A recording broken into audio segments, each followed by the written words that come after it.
오늘은 요한복음 21장 1절로 14절 말씀에 근거해서 낭패와 실망당한 뒤에라는 제목으로 말씀을 드리려고 합니다.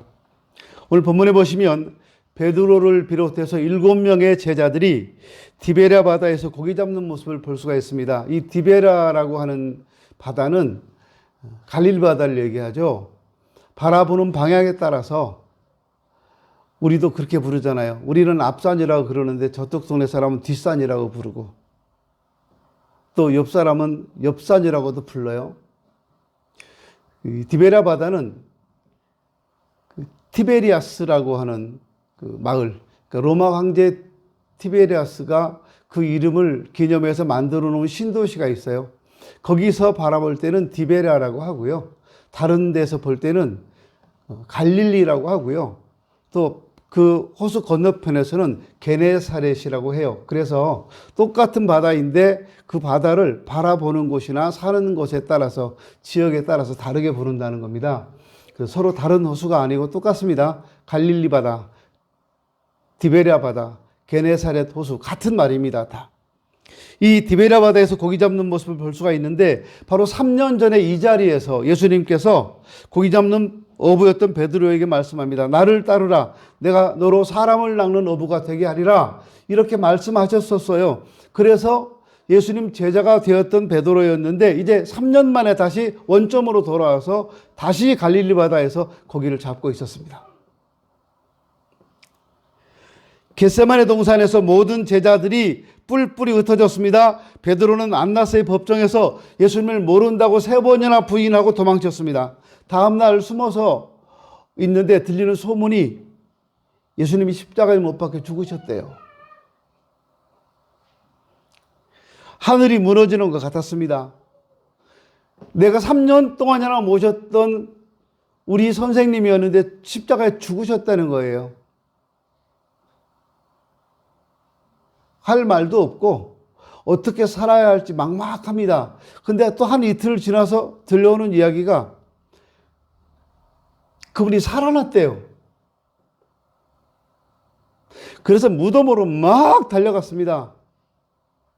근데 무덤은 비어 있었고 베드로는 부활하신 주님을 만나지 못합니다. 그래서 용기 백배해서 평소에 모였던 잘 모이던 다락방에 모였을 때 부활하신 주님이 거기 나타나셨습니다. 근데 좀 이상해요. 예수님이 십자가에 죽으시기 전에는 제자들을 다정하게 챙겨주셨고 모든 일을 다 예수님이 해주셨어요. 근데 부활하신 주님은 달랐습니다. 제자들과 함께 계시지도 않았습니다. 잠깐 나타나셨다가 가셨어요. 그전에는 주님 부르면 아무 때나 만날 수 있었는데 이제 못 만나요. 어디 계신지도 모르고 찾아오셔야만 만날 수 있습니다. 답답했습니다. 앞으로 살 길이 막막했어요. 절망이 파도처럼 몰려옵니다. 어떻게 살아가야 되나? 가장 큰 문제는 생계입니다. 예수님이 계실 때는요, 후원자도 많았고 따르던 여인들도 많았어요. 뭘 갖다 주는 도 많았고 옷도 갖다 주고 먹을 것도 많이 갖다 줬어요. 근데 예수님이 안 계시니까 아무도 찾아오는 사람도 없고 돌봐주는 사람도 없습니다. 살아가는데 제일 급선무가 먹는 문제 아니겠어요? 이 먹는 문제로 많은 사람들이 시험에 넘어집니다. 예수님께서도 40일 동안 금식하신 후에 금식하셨을 때 제일 먼저 마귀가 예수님을 시험했던 것이 먹는 문제였어요. 어디 가서 뭘 해서 뭘 먹고 살아야 되나? 이게 오늘날 우리 모두의 문제 아니겠습니까? 어디 가서 무엇을 해서 무엇을 먹고 살아야 되는지, 내가 어떤 직업을 가져야 되는지, 이게 오늘 가장 시급한 문제예요. 우리 김인태 집사님처럼 저렇게 확실하게 무슨 KT, 한전인가? 이런 한전, 이런 데 계시면 괜찮습니다만 다른 분들은요, 직장도 불안하고 회사 문 닫을까 봐 불안하고 뭘 해야 될지 몰라요. 어디 가서 뭘 하지? 뭘 먹고 살지? 그러다가 생각해낸 방법이 옛날로 돌아가자. 그래도 우리한테 기술이 있잖아. 기술이. 고기 잡는 기술이 있잖아. 아, 나 고기 잡으러 갈란다. 그리고 다른 제자들도 나도 가자. 그래서 7명이 내려왔어요. 어부들은 다 내려온 거예요. 그러니까. 뭐 세리 이런 사람은 고기 못 잡으니까 못 왔고, 고기 잡았던 사람들은 다 내려온 거예요. 7명이. 결국 어부 출신 제자들은 다시 노를 젓고 그물질을 하는 어부로 돌아왔습니다. 옛날의 경험을 되살려서 출렁이는 파도를 넘어서 갈릴리 바다 가운데로 가서 그물을 치기 시작합니다. 그래도 옛날 기술은 남아있지. 그런 마음으로 그물을 쳤는데 밤새도록 고기 한 마리 못 잡았어요. 밤새도록 수고해서 얻은 것은 없고 육체는 피곤하고 마음은 초조하고 실패와 실망과 좌절과 한숨뿐이었어요. 주님을 따라야 할 사람들이 주님을 따르지 않고 주님 뜻대로 살아야 할 사람들이 주님 뜻을 따르지 않을 때 이런 쓰라린 경험을 하게 되는 겁니다. 오늘도 베드로와 같은 쓰라린 경험을 하는 분들이 참 많아요. 그러므로 오늘의 우리들은 실패자였던 베드로를 통해서 우리 자신을 돌아보며 우리 신앙을 다시 한번 점검하는 기회로 삼아야 합니다. 베드로는 믿음도 실패했고 사업도 실패했습니다. 믿음의 실패자는 사업도 실패할 수밖에 없어요. 하나님은 하나님 말씀대로 지켜 행할 때 복을 주신다고 분명히 약속하셨습니다. 신명기 7장 12절에서 15절까지 말씀 보면 너희가 이 모든 법도를 듣고 지켜 행하면 네 하나님 여호와께서 네 열조에게 맹세하신 언약을 지켜 너에게 인애를 베풀 것이다. 곧 너를 사랑하시고 복을 주사 너로 번성하게 하시되 네게 주리라 약속했던 열조에게 맹세하신 땅에서 너한테 은혜를 주신다. 이런 말씀을 하고 계세요. 그래서 유재현 목사님이라고 하는 분은 물을 떠난 고기는 혹시 산다 하여도 주님 떠난 우리는 살 수가 없다는 노래를 만들었어요. 사랑하는 자여 네 영혼이 잘됨 같이 네가 잘되고 강건하기를 내가 간구하노라. 영혼이 잘된다고 하는 것은요, 하나님과의 관계가 잘된다는 거잖아요. 올바른 믿음에 서 있다는 말입니다. 그럴 때 영혼이 잘되는 거예요. 베드로가 왜 실패를 했습니까? 베드로는 자신의 본분을 망각했기 때문에 실패했어요. 그리고 주님을 떠납니다. 거슬러 올라가면 베드로가 주님을 떠나게 된 원인이 무엇이냐 하면 기도하지 않아서 그래요. 주님께서는 겟세마네 동산에서 뭐라고 말씀하시냐 하면 시험에 들지 않게 깨어있어 기도하라. 이렇게 여러 번 말씀하셨어요. 그런데 기도하지 않으니까 마귀가 틈을 탄 거예요. 그래서 베드로는 3번씩이나 주님을 모른다고 부인하고 도망쳐버린 겁니다. 또 부활하신 주님을 분명히 만났는데 확신이 없어요. 그분이 부활하신 걸 봤는데도 확신이 없어요. 그래서 결국 그는 옛날로 돌아간 겁니다. 주님이 부활하신 걸 모르고 간 게 아니라 주님 부활하신 그 주님을 만난 후에 갈릴리에 갔어요. 왜 그렇습니까? 신앙에 대한, 내 믿음에 대한 확신이 없다는 거예요. 그래서 돌아간 거예요. 이유가 뭐라고요? 기도하지 않아서. 오늘날에도 신앙생활 하다가 옛생활로 돌아가는 분들이 참 많습니다. 뭐 교회 다녀봐도 별거 아니고, 신앙생활 오래 했는데 별거 아니고, 나 교회 집사도 해보고, 나 새벽 기도도 해봤는데 별거 아니야. 그렇게 말씀하는 분들 정말 많아요. 전도하다 보면. 근데 그분들의 이야기가 사실일까요? 그분들이 진짜 신앙생활 제대로 하고 진짜 그분들이 마음을 다해서 기도했을까요? 저는 기도는, 우리가 드렸던 모든 기도는 다 응답된다고 믿는 사람이에요. 전 그렇게 살아왔고 그렇게 느껴왔고 그런 경험을 해왔어요. 무모하게 억지로 뗐으면요, 얻어맞아요. 그것도 응답이잖아요. 오늘날에도 우리 성도들이 기도하지 않고 나태와 게으름에 빠지고 불평과 원망을 하게 되면 베드로처럼 사탄 마귀가 여지없이 우리를 시험하게 된다는 사실을 아셔야 합니다. 그러므로 정신 차려야 돼요. 시험에 들지 않게 깨어있어 기도해야 합니다. 근신하라 깨어라. 너희 대적 마귀가 우는 사자같이 두루다니며 삼킬 자를 찾나니 너희는 믿음을 굳게 하여 저를 대적하라. 성경은 이렇게 말씀합니다. 믿음의 실패자는 결국 사업의 실패자가 됩니다. 주님 떠난 수고는 헛수고가 될 수밖에 없어요. 그러나 실패했을 때 찾아오셔서 들려주시는 주님의 음성을 들을 수 있다면 희망을 가질 수 있습니다. 오늘날 많은 사람들이 나를 찾아오시는 주님의 음성을 안 들으려고 그래요. 주님은 우리가 고난에 처했을 때 항상 내 가까이에서 구원의 손을 내밀고 우리의 손을 잡아주시길 원하십니다. 계속해서 말씀하시고 그 음성을 들려주시길 원하십니다. 그리고 우리가 그 음성을 듣기를 원하고 계세요. 근데 안 들으려고 해요. 주님의 음성을 듣고 주님의 손을 잡아야 됩니다. 베드로가 물에 빠졌을 때 주님은 베드로에게 다가오셔서 믿음이 적은 자여 왜 의심하였느냐? 그러면서 베드로를 잡아서 구원해 주셨습니다. 물에서 건져 주셨어요.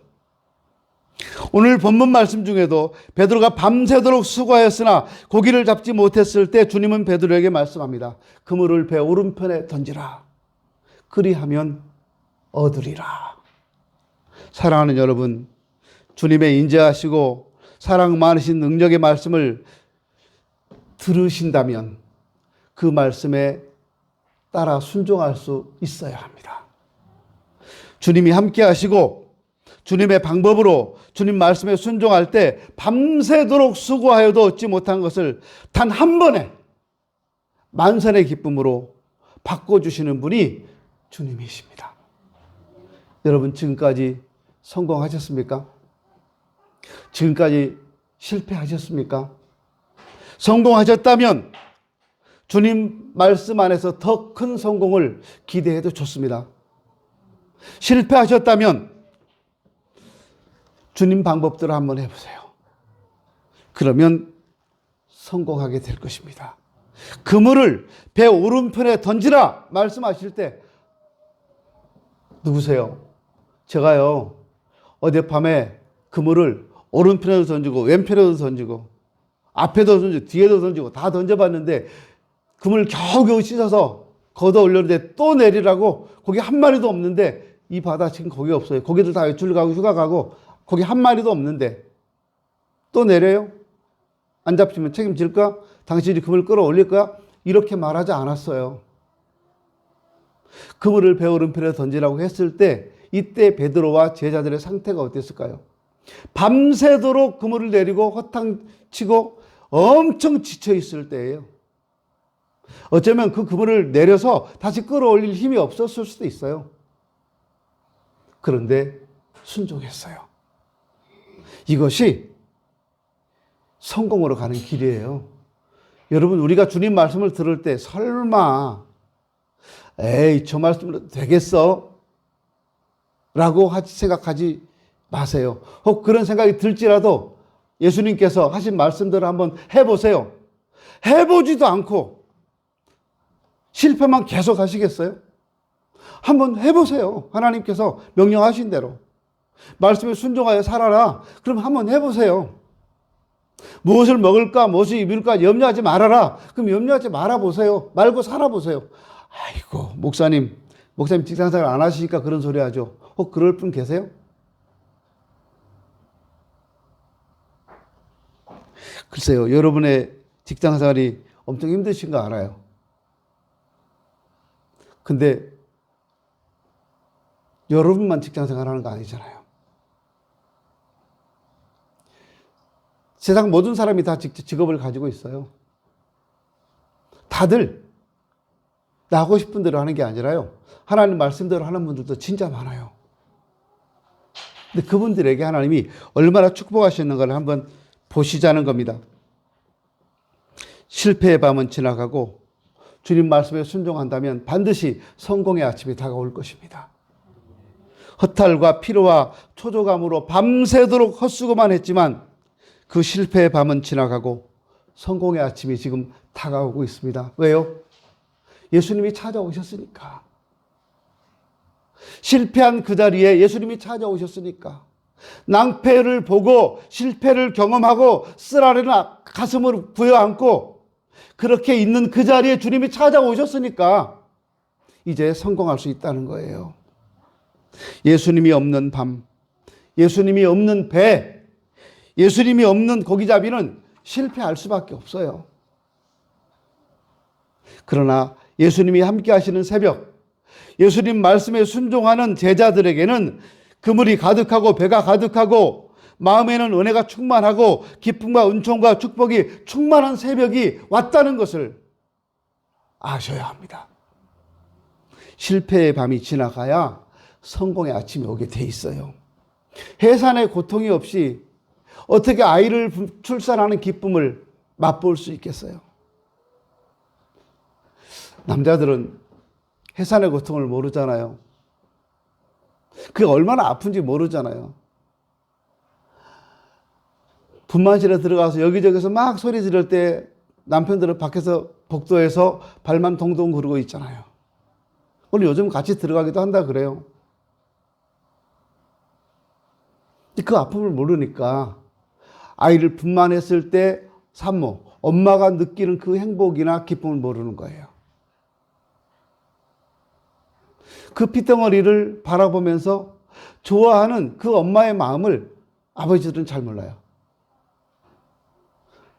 저놈이 내 새끼라고 하니까 좋아서 그런가 보다 하고 보지요. 그러면서 정이 들잖아요. 갓 태어난 아이가 막 엄청 사랑스럽고 이쁘고 그래요. 제가 제 경험입니다, 여러분. 지금까지 보니까요.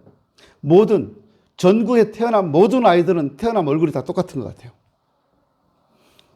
한 서너 명 얼굴 이렇게 나서 바꿔놓으면 못 찾아요. 어떤 애가 내 아이인지 몰라요.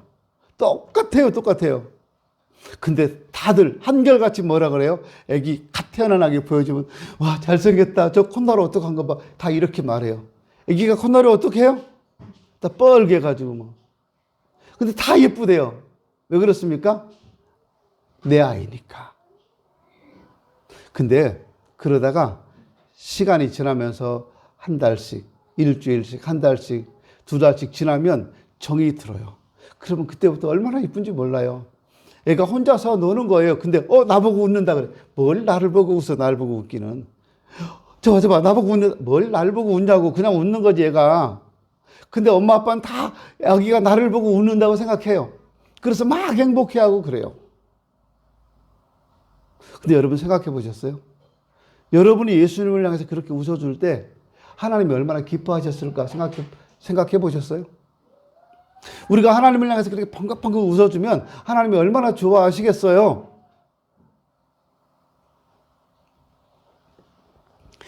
야곱은 야복강나루에서 밤새도록 공포와 불안과 초조 속에 지나다가 한 사람을 만나서 씨름을 합니다. 그 밤이 지날 때 분이엘의 축복의 아침이 밝아왔고 야곱은 이스라엘이라는 이름으로 새롭게 변화가 되게 됩니다. 사랑하는 여러분, 실패의 밤을 성공의 아침으로 변화시켜야만 합니다. 안 된다고 하는 사고방식을 바꿔야 돼요. 나도 할 수 있다! 하면 된다는 긍정적인 생각을 가져야 합니다. 난 믿음으로 할 수 있다! 낙심과 좌절에 빠져있지 말고 일어나야 합니다. 그 실패 속에서 들려오는 하나님의 음성을 듣고 실패를 성공으로 바꿔나갈 수 있어야 합니다. 나의 등 뒤에서 나를 도우시는 주. 우리 이 찬송 많이 부릅니다. 나의 인생길에서 지치고 고나여 매일처럼 주저앉고 싶을 때 나를 밀어주시네. 어떤 때는 이 찬송이 얼마나 좋은지 몰라요.